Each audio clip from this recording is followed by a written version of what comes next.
Hello and welcome back to the study roof. ये है ratio and proportion series का part third. First part में हम लोगों ने देखा था रेशियो को इन डिटेल। पूरी तरह से हम लोगों ने रेशियो को समझा था। 1 घंटे का पूरा फुल लेंथ वीडियो था जिसमें हमने रेशियो एंड रेशियो रिलेटेड सारे क्वेश्चन जितने भी टाइप के बन सकते हैं हमने कवर किए थे। सेकेंड पार्ट में आप लोगों ने एज के क्वेश्चन सॉल्व किए, केवल एक टाइप पे फोकस किया था, एज, क्योंकि एज से जनरली दो क्वेश्चन आ ही जाते हैं। दैट्स वाई एक डेडिकेटेड वीडियो बनाया गया था एज पर। आज जो थर्ड वीडियो है ये पूरी तरह से डेडिकेटेड होगा प्रोपोर्शन पर। केवल प्रोपोर्शन आज की वीडियो में हम लोग सीखेंगे और ये भी करीब 15 से 20 मिनट का ही वीडियो होगा, ज्यादा लंबा वीडियो नहीं होगा। और इसमें से भी you will see two question in your exam. एक क्वेश्चन तो बहुत ज्यादा इजी होगा और एक क्वेश्चन होगा लैंग्वेज बेस्ड, जो कि हम आज की वीडियो के सबसे लास्ट में डिस्कस करेंगे। Very important question from the proportion. तो स्टार्ट करते हैं सबसे पहले प्रोपोर्शन के बेसिक डेफिनेशन से। व्हाट इज प्रोपोर्शन और इसको कैसे यूज किया जाता है। प्रोपोर्शन क्या मतलब, हिंदी में बोला जाता है समानुपात। इफ ए रेशियो बी, अगर ए बी से किसी तरह से रिलेटेड है, same in same manner C is related to D, so ये प्रोपोर्शन एक बन जाता है A ratio B proportion C ratio D. अब इसको सॉल्व कैसे किया जाता है, बहुत ज्यादा इजी है। ए रेशियो बी को आप ए बाई बी लिख सकते हो, सी रेशियो डी को सी बाई डी लिख सकते हो। सो ए एंड डी मल्टीप्लाई हो जाएगा और इक्वल टू बी एंड सी आ जाएगा। डायरेक्टली अगर आपको याद रखना है तो आप कह सकते हो फर्स्ट लास्ट को मल्टीप्लाई करना है A into D and second third को मल्टीप्लाई करना है बी इंटू सी। इस तरह करके प्रोपोर्शन को ओपन किया जाता है। आई होप कि आपको पहले से पता रहा होगा, बहुत ही बेसिक चीज है प्रोपोर्शन की। अब इस पर बेस एक क्वेश्चन देख लेते हैं। आते हैं, देखिए जो प्रोपोर्शन आज पूरा इन डिटेल करेंगे फ्रॉम स्क्रैच टू हाई। ठीक है, तो that's why I include this question also in this video. So question बहुत ज्यादा इजी है। 0.75 रेशियो एक्स प्रोपोर्शन 5 रेशियो 8। तो क्या करना होगा, फर्स्ट लास्ट को मल्टीप्लाई करिए, सेकंड थर्ड को मल्टीप्लाई करिए, तो आप बोलोगे 5 X equal to 8 into 0.75। So X equal to क्या हो जाएगा, डिवाइड बाई 5 कर देंगे, 5 से इसको कैंसिल आउट करिए, 0.15 होगा। 15 से 8 को मल्टीप्लाई करिए, 120 आएगा और यहाँ पर 2 के बाद जीरो लगाइए, 1.2। Option B is the correct answer of this question, 1.2। बहुत ज्यादा इजी क्वेश्चन था, इसमें कोई दिक्कत नहीं होगी। चलिए नेक्स्ट देखते हैं प्रोपोर्शन में और क्या चीजें होती हैं। अब कुछ टर्म्स पढ़ने जा रहे हैं, ये तो इजी क्वेश्चन हो गया बेसिक। अब क्वेश्चन आता है कि if A and B are in proportion then find the mean proportion. दो ही नंबर दिए जाएंगे आपको, एक नंबर ए है, सेकंड नंबर बी है। तो इसका मतलब क्या हुआ, मीन प्रोपोर्शन पूछा है आपसे।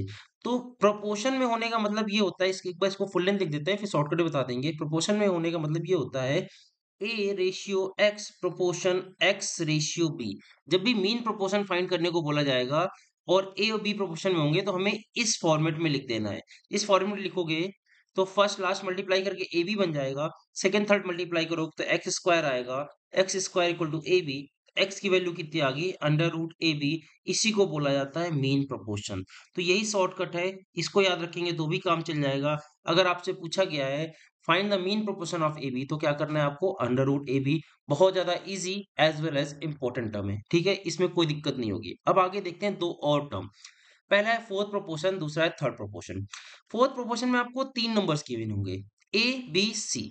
If A B C are in proportion find the fourth proportion. इसका क्या मतलब हुआ, इसका मतलब हुआ ये गिवन है आपको A ratio B proportion C ratio X, this is unknown, fourth number is unknown. और सेम पिछली अप्रोच लगाइए, ए और एक्स को मल्टीप्लाई करिए, बी और सी को मल्टीप्लाई करिए, तो ए एक्स इक्वल टू हो गया B C.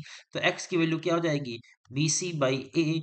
This is called fourth proportion. I don't think कि इसमें भी कोई प्रॉब्लम हुई होगी। Mean proportion and fourth proportion, इसमें जनरली स्टूडेंट को कोई कंफ्यूजन नहीं होता है। कंफ्यूजन स्टार्ट होता है थर्ड प्रोपोर्शन से, इसलिए इसको हम स्टार मार्क कर देते हैं, 3 स्टार कर देते हैं। Third proportion, A B C are in proportion then find third proportion. तो देखिए इसमें तीन टर्म्स कभी नहीं गिवन होते, जैसे यहाँ पर लिख गया एबीसी, इसको एडिट कर देते हैं आपके सामने ही। एक्चुअली यहाँ पर थोड़ी सी एरर है। A B are in proportion then find third proportion. देखिए सिर्फ और सिर्फ दो ही टर्म आपको गिवन होगा, if A and B are in proportion then find third proportion. अब आप कंफ्यूज होगे इसको और मीन प्रोपोर्शन के साथ। मीन प्रोपोर्शन में भी ए बी गिवन था और यहाँ पर भी ए बी गिवन है, तो क्या under root A B answer हो जाएगा। और most of the time student यही कर देते हैं, क्योंकि सिर्फ और सिर्फ दो ही टर्म गिवन है और थर्ड प्रोपोर्शन आपसे पूछ लिया है, आपके दिमाग में तुरंत अंडर रूट ए बी आता है और वहां से क्वेश्चन गलत हो जाता है। एक बात ध्यान रखिएगा, थर्ड प्रोपोर्शन में सिर्फ और सिर्फ दो ही टर्म गिवन होंगे। अब इसी लिखा था वो, दैट वाज इनकरेक्ट। अब बात करते हैं थर्ड प्रोपोर्शन निकालेंगे कैसे, जब दो ही टर्म गिवन है। इसका मतलब क्या होता है, पहले इसको एक्सप्लेन करते हैं प्रोपोर्शन के फॉर्म में। इसका मतलब होता है A ratio B proportion B ratio X, this is called third proportion. A ratio B proportion B ratio X is called third proportion. तो यहां से एक्स की वैल्यू कैसे निकलेगी, आप बोलोगे A X equal to B square, तो X की वैल्यू आ जाएगी B square by A, this is called third proportion and this is important, very important. क्योंकि इसको आप कंफ्यूज कर दोगे मीन प्रोपोर्शन के साथ और वहां पर गलती हो जाएगी। अगर मीन प्रोपोर्शन बोला है तो आपको बोलोगे under root A B answer है, अगर थर्ड प्रोपोर्शन पूछा है तो आप बोलोगे B square by A is the answer. ये बात ध्यान रखिएगा, अदरवाइज यहाँ पर आपका क्वेश्चन गलत हो जाएगा। चलिए इन तीनों टर्म पर एक क्वेश्चन सॉल्व कर लेते हैं, उसके बाद आगे मूव करते हैं। तो first question is find the fourth proportion of this. तो 5 8 15 फोर प्रोपोर्शन निकालने के लिए क्या करना होता है, 5:8 प्रोपोर्शन 15 रेशियो एक्स लिख दीजिए, आपको फोर्थ प्रोपोर्शन मिल जाएगा तुरंत, बहुत ही ज्यादा इजी है। तो 5x इक्वल टू हो जाएगा 8 इंटू 15, ये हो गया 3 टाइम, तो x की वैल्यू हो गई 24। Option B is the correct answer, बहुत ज्यादा इजी क्वेश्चन था, फोर्थ प्रोपोर्शन में कहीं कोई प्रॉब्लम होती नहीं स्टूडेंट को। आगे देखते हैं next question, find the third proportion of 9 and 12। अब देखो थर्ड पूछा है, अगर आपने इसको अंडर रूट 9 इंटू 12 कर दिया होता तो आपका क्वेश्चन गलत हो जाता। Under root 9 into 12 is mean proportion, आप इसको निकालने भी जाओगे तो अंडर रूट 108 आ जाता, फिर आपको ऑप्शन भी नहीं दिख रहा है, तो हालांकि यहाँ पर आप बच जाते क्योंकि ऑप्शन नहीं दिख रहा है और ये मीन प्रोपोर्शन है, ये थर्ड प्रोपोर्शन है भी नहीं। थर्ड प्रोपोर्शन कैसे निकाला जाता है, अगर सीधा सीधा फार्मूला याद है बी स्क्वायर बाई ए, तो आप एक तरीके से ऐसे कर सकते हो, ये याद है तो अच्छी बात है, और नहीं तो ओरिजिनल फॉर्म अगर याद है हमने क्या बोला था, A ratio B proportion B ratio X, यहां से एक्स की वैल्यू निकल आएगी same B square by A. चलो वैल्यू पुट करते हैं, यहाँ पर बी स्क्वायर क्या है 12 स्क्वायर करना है, डिवाइड बाई ए 9 करना है, 12 स्क्वायर होता है 144, डिवाइड बाई 9 करेंगे तो 16 आ जाएगा। Option B is the correct answer of this question, third proportion of these two data is 16। तो इसको मिस कंफ्यूज मत करिएगा विद द मीन प्रोपोर्शन। चलो एक और क्वेश्चन लेते हैं मीन प्रोपोर्शन का, इस बार find the mean proportion of 36 and 25। तो इस बार आपको सीधा अंडर रूट ए बी कर देना है, 36 इंटू 25, 36 6 हो जाएगा, 25 5 हो जाएगा, 30 is the correct answer of the question. तो इन तीनों टर्म में जो कंफ्यूजिंग टर्म था वो थर्ड प्रोपोर्शन था, अलग से हाईलाइट करके इसको लिख लीजिएगा, बाकी कोई इशू नहीं होगा। आई डोंट थिंक कि अभी तक और कहीं पर कोई दिक्कत होगी प्रोपोर्शन के टॉपिक पर। अब मूव करते हैं आगे, कुछ और टर्म सीखते हैं, डुप्लीकेट रेशियो, सब duplicate ratio, triplicate ratio and सब ट्रिप्लीकेट रेशियो क्या होता है। तो इसमें क्या होगा, आपको एक रेशियो गिवन होगा, लेट्स से 3:5 गिवन है, और हम आपसे बोल रहे हैं what is the duplicate ratio of 3 and 5। तो आप क्या करोगे, सिंपल इसका स्क्वायर कर दो, बोल दो 9:25, this is called duplicate ratio. तो duplicate ratio of A and B is A square ratio B square. वही अगर आपसे हम सब डुप्लीकेट पूछ लेंगे तो आपको स्क्वायर रूट निकालना है। तो अगर हम आपसे पूछ रहे हैं what is the sub duplicate ratio of 9 and 25, तो आप बोल दोगे 3 एंड 5, मतलब एक दूसरे के डुप्लीकेट है, सब डुप्लीकेट है ये, ठीक है। ट्रिप्लीकेट पूछा जाएगा तो आपको क्यूब कर देना है, 3:5 का ट्रिप्लीकेट बनाना होगा, तो क्यूब हो जाएगा इसका 27, 5 का क्यूब हो जाएगा 125, this is triplicate ratio of A and B. Sub triplicate पूछा जाएगा तो क्यूब रूट कर दीजिएगा, बहुत ज्यादा इजी टर्म्स है, इतना कोई टफ नहीं है। तो बस सिंपल टर्म्स आपको पता होने चाहिए, तभी आप आंसर कर पाओगे एग्जाम में, अदरवाइज नहीं। तो आते हैं इस तरह क्वेश्चन, देखो ये जो अभी इजी इजी पढ़ लेना, इससे एक क्वेश्चन बनेगा, एक क्वेश्चन जो हमने आपको बोला लास्ट में जो पढ़ाएंगे वहां से बनेगा, दो क्वेश्चन फिक्स है, दैट्स इट, इतना सा ही आज का टॉपिक रहेगा। चलो इन टर्म्स पर बेस भी क्वेश्चन ले लेते हैं कुछ। Find the duplicate ratio of 3:4, तो सिंपल स्क्वायर कर दीजिए, क्या हो जाएगा 9 and 16, option C is the correct answer, that's it. इतना कुछ मिनी सेकंड का क्वेश्चन है, दैट्स इट। चलो नेक्स्ट क्वेश्चन देखते हैं, फाइंड सब ट्रिप्लीकेट रेशियो ऑफ 64 125। सब ट्रिप्लीकेट में क्या करना होता है, क्यूब रूट करना है, 64 का क्यूब रूट होगा 4, 125 का होगा 5, 4:5, option B is the correct answer of this question, that's it. इतना ही ज्यादा इजी क्वेश्चन थे, ठीक है। अब ये आ गया हमारा आज का लास्ट क्वेश्चन, जो कि लैंग्वेज बेस्ड ओनली, सिंगल जो ये क्वेश्चन है जो लैंग्वेज बेस्ड क्वेश्चन आता है फ्रॉम द प्रोपोर्शन, जो लैंग्वेज बेस्ड क्वेश्चन बनता है वो ये है, और this is most most most important question. इतना ज्यादा इंपॉर्टेंट हम जल्दी किसी को बोलते नहीं, बट दिस इज फिक्स, ये पेपर में आना ही आना है, डेटा चेंज होगा और कुछ नहीं हो सकता, मतलब फिक्स है कि ये क्वेश्चन आएगा ही आएगा, देयर इज नो डाउट। तो इजी क्वेश्चन जल्दी से एक बार रिवाइज कर लेते हैं, फिर उसके बाद लास्ट क्वेश्चन करते हैं आज का। सबसे पहले हमने प्रोपोर्शन देखा कैसे सॉल्व करते हैं, ये आप सभी को आता है। उसके बाद 2 टर्म पढ़े, mean proportion, fourth proportion and third proportion. इसमें आपको बस थर्ड प्रोपोर्शन ध्यान रखना है, बाकी बहुत ज़्यादा इजी। फोर्थ में आप कंफ्यूज नहीं होगे, मीन में कंफ्यूज नहीं होगे। उसके बाद आगे बढ़ते हैं, डुप्लीकेट, सब डुप्लीकेट, रेप्लिकेट, सब डुप्लीकेट। इन चारों में आई डोंट थिंक कि आपको कोई कंफ्यूजन होगी, ये आपको तुरंत याद आ जाएगा क्वेश्चन देखते ही, तो इसमें भी कोई कंफ्यूजन की बात नहीं है। अब आता है लास्ट क्वेश्चन जो कि ये रहा। ध्यान से पढ़ते हैं क्वेश्चन को, उसके बाद इसका सोल्यूशन देखते हैं। The price of diamond is directly proportional to the square of its weight. चलो इसको लिख लेते हैं, क्या बोला है, price of diamond is directly proportional to the square of its weight. Weight के स्क्वायर के प्रोपोर्शनल है प्राइस। आगे देखते हैं, diamond was broken into 4 parts. The ratio of weight of each part is in ratio of 1 to 3 4। The price of diamond decrease by 1,40,000। Find the initial price of diamond. कुछ समझ में आया question क्या बोल रहा है? चलो एक बार हम समझाते हैं, उसके बाद आप दोबारा इस क्वेश्चन को रीड करिएगा। देखो एक चीज आपकी डायमंड की खास बात बता दें आपको, ये रियलिटी भी है जो कि यहाँ पर लिखा हुआ है। अगर आपके पास हम बोले लेट से 10 ग्राम गोल्ड है, 10 ग्राम्स गोल्ड है, और 10 ग्राम गोल्ड का प्राइस लेट से मान लेते हैं 1 लाख, राउंड फिगर मान लेते हैं, हालांकि 85-90 चल रहा होगा, आपको पता होगा। लेट सपोज राउंड फिगर मान लेते हैं 1 लाख रुपीज 10 ग्राम। अगर ये 10 ग्राम गोल्ड का पीस ब्रेक हो गया, लेट से 5 ग्राम के पीसेस में ब्रेक हो गया, तो बताओ इस पीस की वैल्यू क्या होगी, इस पीस की वैल्यू क्या होगी? अब बोलोगे बहुत ज्यादा ही जी सर, ये 50,000 का होगा और ये भी 50,000 का होगा। बिल्कुल सही है, इसमें कुछ भी गलत नहीं है। सेम अब हम आते हैं यहाँ पर डायमंड की बात करते हैं। लेट से आपके पास 10 ग्राम का डायमंड था, डायमंड है, और उसकी वैल्यू मान लेते हैं लेट से 10 लाख रुपए। 10 ग्राम का डायमंड की वैल्यू 10 लाख रुपए लेट से मान लिया, जूम कर लिया। और ये भी गलती से डायमंड आपसे ब्रेक हो गया है 5-5 ग्राम के टुकड़ों में। अब आप बताओ इस 5 ग्राम की वैल्यू क्या होगी और इस 5 ग्राम की वैल्यू क्या होगी? अगर अब आप बोलने जा रहे हो ये 5 ग्राम का 5 लाख का होगा और ये भी 5 लाख का होगा, तो आप यहाँ पर गलती कर रहे हो। डायमंड ऐसे वर्क नहीं करता है।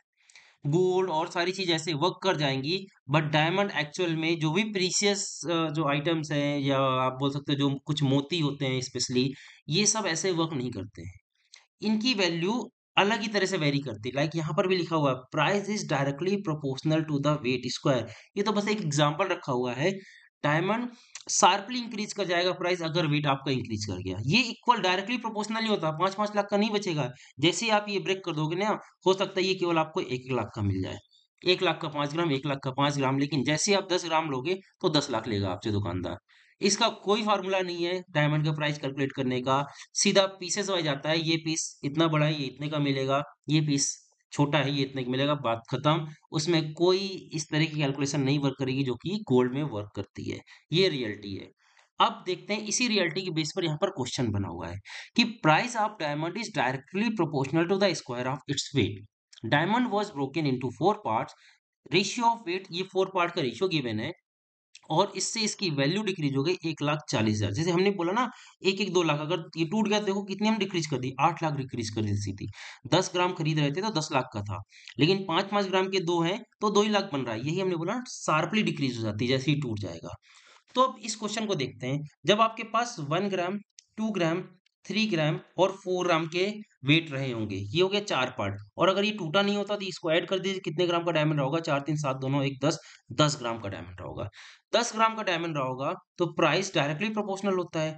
तो इसका वैल्यू प्राइस कितनी रही होगी, प्राइस आप बोलोगे 100 रुपए रही होगी। अगर 10 ग्राम का है तो 100 रुपए रही होगी। 1 ग्राम वाले का प्राइस कितना हो जाएगा, आप बोलोगे 1 रुपए, यहाँ पर प्राइस लिख रहे हैं हम लोग, ठीक है।